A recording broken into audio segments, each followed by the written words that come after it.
Hey guys, and welcome back to Arlie Knits and Sews. If you're new here, it would be wonderful if you subscribed. I upload a new tutorial every Friday in the line of knitting, crocheting, and today we're going to be dabbling a little bit with embroidery.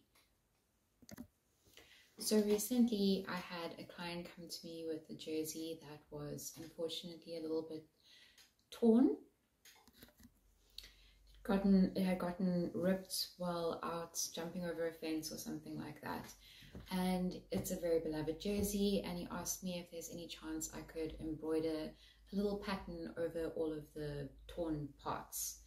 So at first he came to me with a gecko design, which was great, I loved it, but then it dawned on them that they have a really cute spaniel who is late in his days, and it would be a nice little tribute to him if they did paw prints.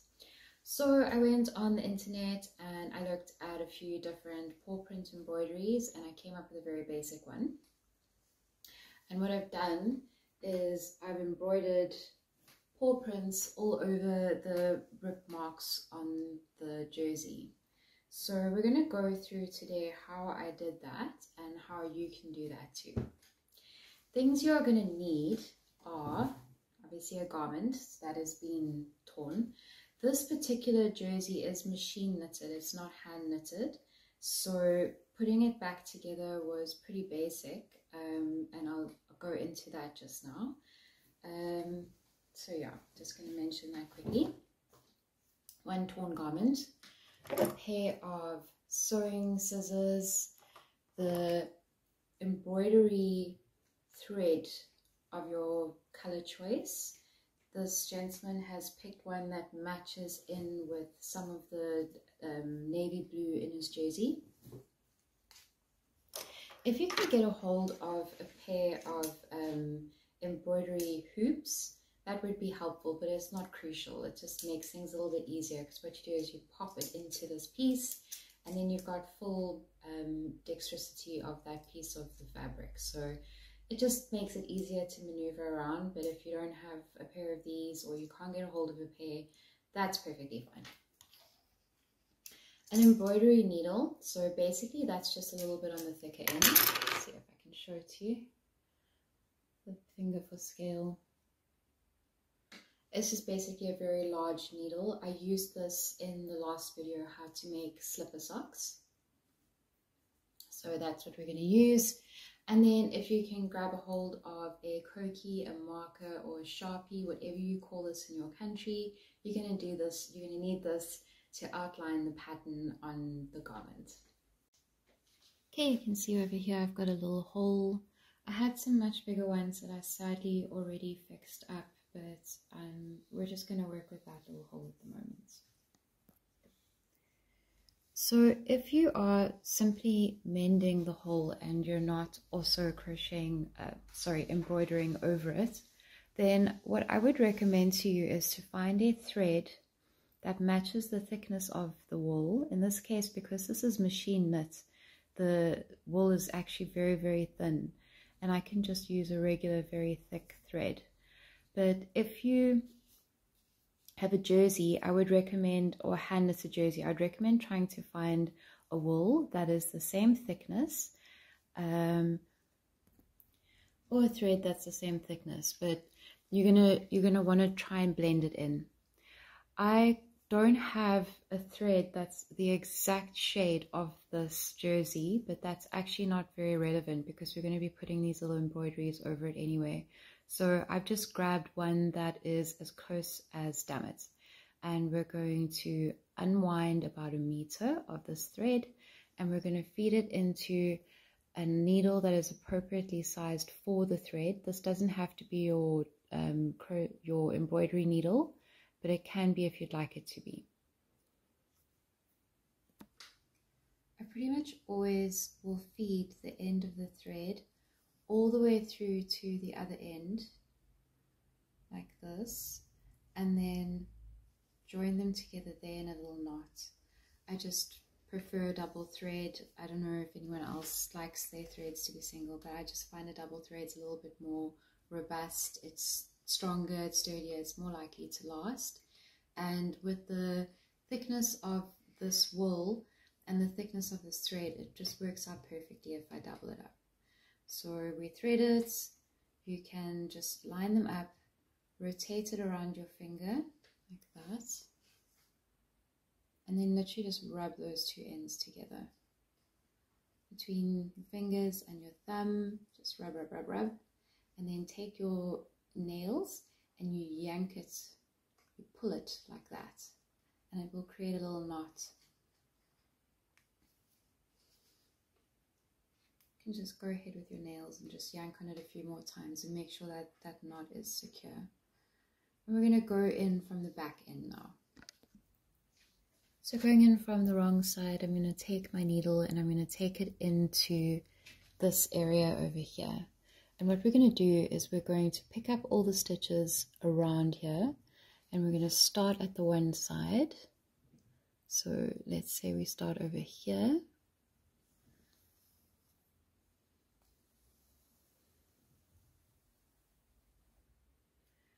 And then I'm going to feed it in like this. Picking up all the stitches in a little loop or wave type pattern. Just pick them up like that.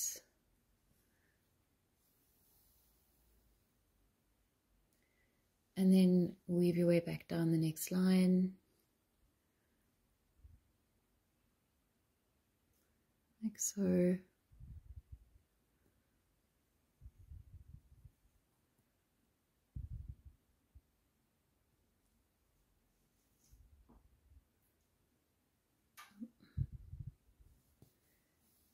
Picking up all those stitches.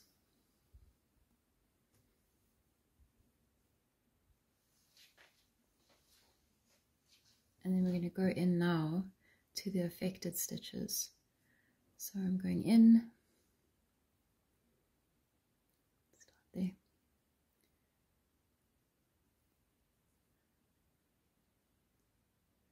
I don't know if you can hear my guinea pigs, they're eating some hay. We made them a little hay treat. Apparently if you take an empty toilet roll and stuff it full of hay, they love this. So indeed it's true, they do, and they are going nuts. I'm just going to go in and check. I haven't picked up. Yep, I have. That's fine.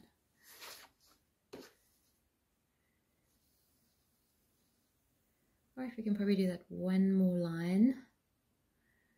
Going down this side.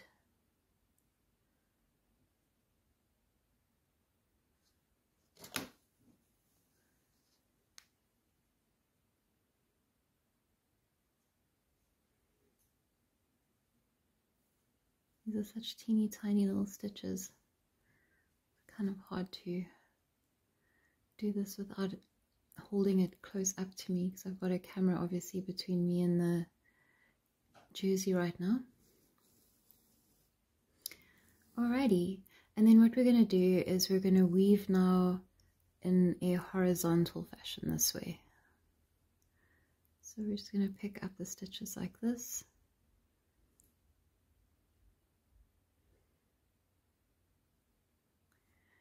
Catch them, and then do that again.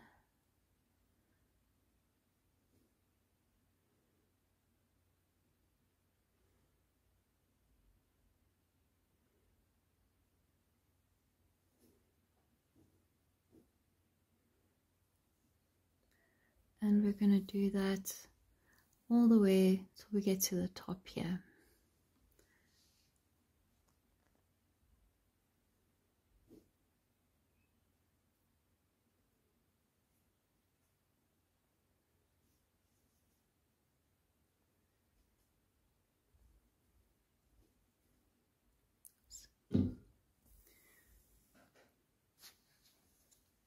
Just making sure that that's, you don't want to pull it too tight because you don't want to warp these stitches, but you just want this to look neat.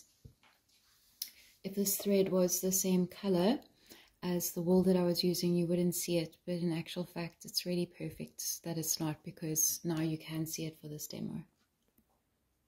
Okay, and then we're just going to push our needle through there and secure it on the other side, like so.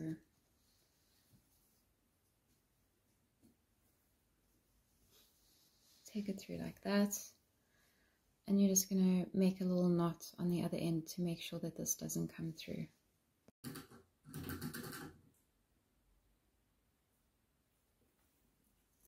Okay, so the next thing we're going to do is we're going to grab our Sharpie, our marker, or a Koki as we call it in South Africa, and we're going to draw the shape of the pattern that we want. So in this particular case, it's a paw print.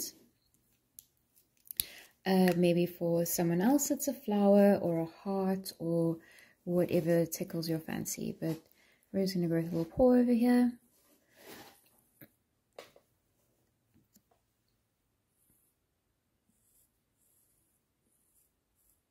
I'm going to go directly over that patch that we just did,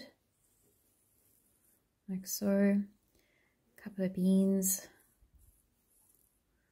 some beans,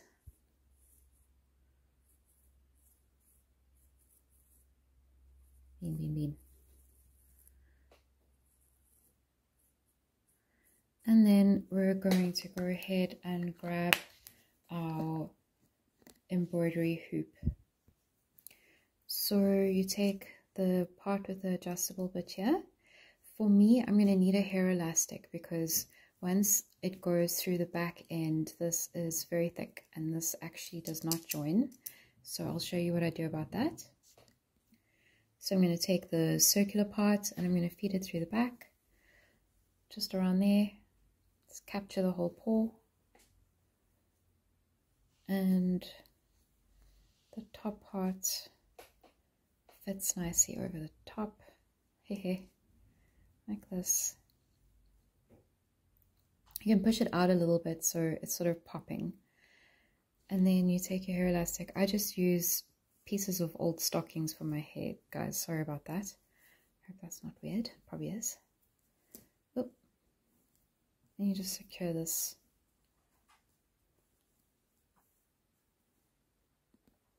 You could use an elastic rubber band for that as well. Next up, we're going to grab our embroidery needle and we're going to grab our embroidery thread, and I like to pull out a meter, and we're going to double this up as well, because in this case we're doing a block print, meaning that it's just one solid color. If you were doing something a little more fine, which I will get into, some more ornate embroidery, then you may just want to use a single piece. But because we're doing a block out of one color, it's just a little bit faster and easier to double it up. Thread it all the way through till the two ends meet. With this thick thread, you're not going to be able to do that little twisty method that I taught you earlier. Unfortunately, you're going to actually have to knot it because it's just too thick. So we just make a little knot.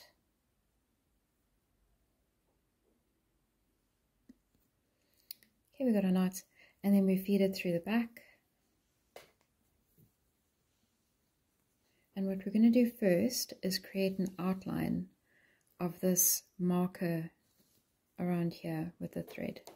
So we're going to go in to the line where the Sharpie marker is, the Koki, and we're literally just going to do like a little dotted line, if you will, around that shape,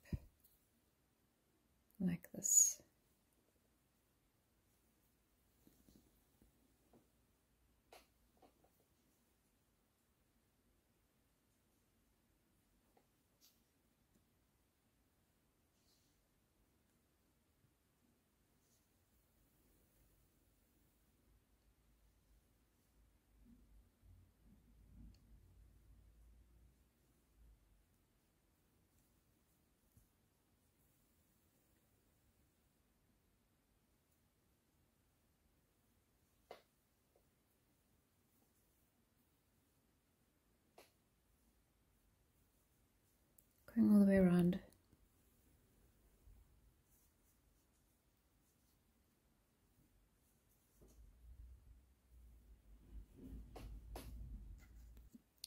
Then once you finish the outline, we're going to start filling it in. And what I usually do is try and sweep in the same direction. So I'm going to be knitting from left to right, from right to left. Occasionally I'll go up and down just to sort of fill in a little hole, but for the most part all of my stitches are going to be going in the same direction. The next thing is that they are never going to be much more than 1 centimeter long. And the reason for that is because once you take your embroidery off the embroidery hoops, then if the stitches are very long, say for example, if I was coming in from this end all the way through to that end, these stitches are actually going to be loose and they're going to pucker. And maybe that's, you know, artistic and creative, and you can explore that if you want to. There's nothing really wrong with that per se. It's just that for something that you want to wear, throw through the wash, just durability wise, if you have these long loose stitches that are sort of falling, then they can grab on things. They don't look nice and tight and neat and tidy.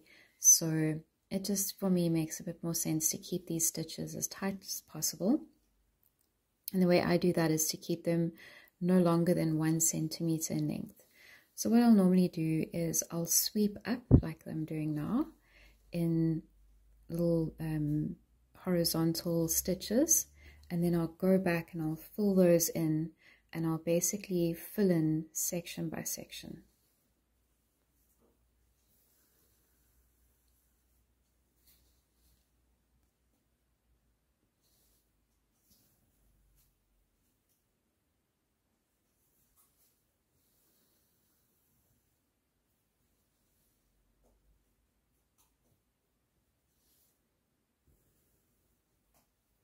You can probably see at this stage what I mean by how much control I have over the piece that I'm working, the little area that I'm working on now, because of this embroidery hoop.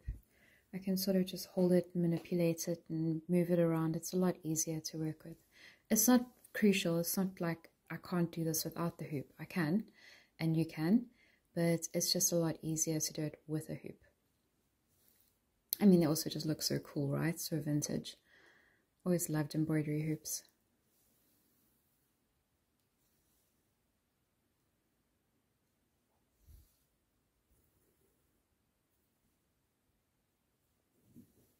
Oh, another thing is that you want to try and make sure that you're feeding your stitches in and out of the same area. So for example, you saw I just sewed into this spot here. Now I'm sewing back in through that area. And the reason for that is you want to maximize how much mileage you're going to get out of your embroidery thread. It's actually quite pricey, or even if it isn't, it just makes more sense to use all of it on the outside. So that way you're not wasting big swooping stitches on the inside where no one's going to see them. So you keep all of your stitches, my pigs, you keep all of your stitches, majority of them facing on this side. So I'm going to stick my needle in where I stuck it out of the last time, moving backwards and forwards in the same direction. So if I went in on the left side or the right side, as the case may be now, I'm going to come back out of the right side. I think maybe you can see what I mean.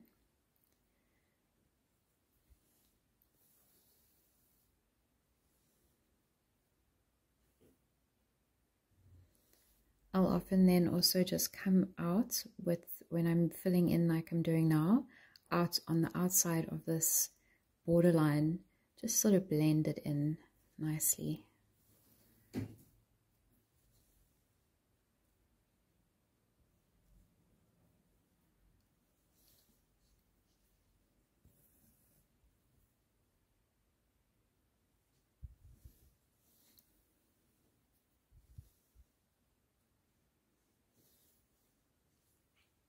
You can just keep sweeping through until this entire area is covered with stitches. When you're ready to head over to the little toe bean, you're literally going to take your needle and you're going to hide it in those weaves of the wool like this. And just skip over to that part. And then we're going to do exactly like we did with the paw pad. We're going to outline this area first before we tack it in, like so.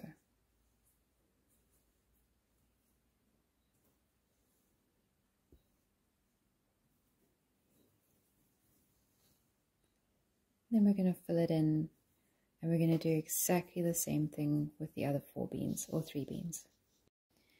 When you're done with all your 4 toes, you can then go ahead and do the exact same thing with all the other little paws that you've marked out.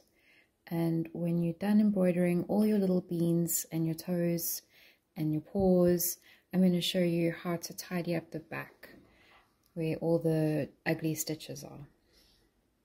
I filmed this whole part yesterday outside, and the wind was so bad it made the quality of the audio so terrible I just couldn't upload it. So we're going to do this again, but I've already done the whole patching of the inside, so I'm just going to explain to you what I did. So if you are doing this for yourself, this really isn't particularly necessary. I would only do this for a client as a fancy finish, and the reason why I would do it is firstly because sometimes these stitches look a little bit ugly, or perhaps if there's little knots here and they may chafe on the skin. So what I've used is facing, interliner facing. It's the same stuff you would use to stiffen various parts of a fabric, say a cuff or a collar. You get different thicknesses. This one is very thin, and you always need to pre-wash your facing so that you know exactly what it's going to be like in terms of its thickness and its texture once you've already washed it, because of course you're going to wash your clothes. Also, it may shrink. So yeah, so I just used some facing. Here's an example of what facing looks like. So you can see this one's really soft and thin. It has been washed already, so it's already at the texture as it was going to be. It's nice and gentle on the skin. And what I did was I just cut out a little square and I placed it over the patch on the inside, like so. And then what I did was I pinned it down, the little square, like this. I pinned that down, and then what you do is you take your needle and your thread. This is where an exact thread color to the jersey is going to be kind of crucial. I did not have that exact color, but I managed to hide those stitches as much as possible. You can see a little one here, but for the most part you can't really see it. So yeah, it would be preferable if you could find exactly the right color. And you take your needle and your thread and you go in first underneath the facing, not through the jersey, just underneath the facing. And then you make a tiny little stitch. You're going to have to flip it around each stitch to see where your needle came out. And if your needle came out through one of these little grooves, then you have to go back into that groove to make sure that that stitch is hidden. If you came out in between the grooves, the lumpy parts, then you need to send your needle back into that part, because we're trying to hide those stitches. And try and keep them no more than like a couple of millimeters, if not a millimeter. I mean, I know it's hard work, but you want to try and keep those stitches as small as possible. And you're going to work all the way around, keeping that loose end of the thread from where you came in, just like maybe 2 centimeters out. And you're going to sew all the way around until you get back there. And then you're going to send your needle through the facing, just the facing, not the jersey, so that you've got the 2 ends of those threads. And then you're going to tie those 2 threads together, make a little knot, tie them together, make a knot, same thing. And then trim that thread off, and then you're going to very closely trim all the way around in the facing so that you literally only have that patch. And let me show you what my final product looks like. This is what I will be delivering to the client. Little embroidered paw print jersey. A little paw down there as well. It's really very cute. He opted for just a few paw prints. He didn't want to go crazy. I think that was a good call. It kind of looks like a dog ran across his jersey. It's very, very cute. So that's it, guys. For next week, I'm going to teach you how to knit a beginner's jersey. The jersey we're going to learn to knit is going to look like this. This wool, by the way, came in various textures, so that's why these stripe designs are here, but I'm going to make this wool in a white, and I have a plan. I have a little trick up my sleeve, so if you would like to grab white and just follow along with that, we're gonna do something with that. So we're going to make a white jersey like this. If you were able to make the beanie, if you got through the sock tutorial, you're going to be just fine to make this. This is when I had very, very, very little skills in knitting. I just loved knitting. I came up with this pattern and it's so basic, it's so simple. You'll be able to do it if you've done the beanie and if you've done the socks. Alright, so stay tuned for that, and I will see you guys next Friday.